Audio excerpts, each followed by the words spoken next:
आज करवंची या गावामध्ये माननीय माजी आमदार अरविंद अण्णा चव्हाण आणि मी स्वतः या ठिकाणी काही शेतकऱ्यांच्या भागाला पाहणी करण्यासाठी या ठिकाणी कृषी अधिकारी यांच्यासह या ठिकाणी आलेलो.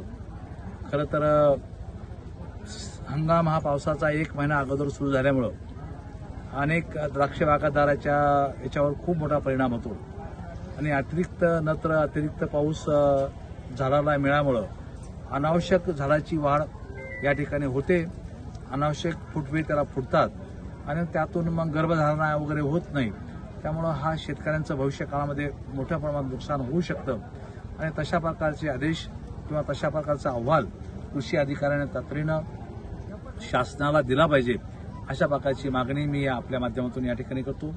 मी स्वतः कृषी मंत्री महोदय माननीय कोकाटे साहेब यांच्याशी बोलेलच, माननीय मुख्यमंत्री माननीय उपमुख्यमंत्री एकनाथ शिंदे साहेब यांच्याशी बोलेलच आणि या काळामधले जे काही शेतकऱ्यांचं नुकसान होणार आहे त्याची दखल शासन घेईल.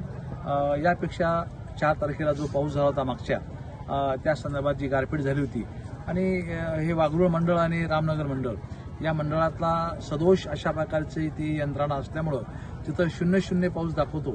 त्यामुळं ते न होता वस्तुस्थिती फील्डवर जाऊन कृषी अधिकाऱ्याने ते नियोजन करावं, अशा प्रकारच्या सूचना मी कृषी अधिकाऱ्याला दिलेल्या आहेत आणि त्याप्रमाणे अहवाल शासनालाच आहे.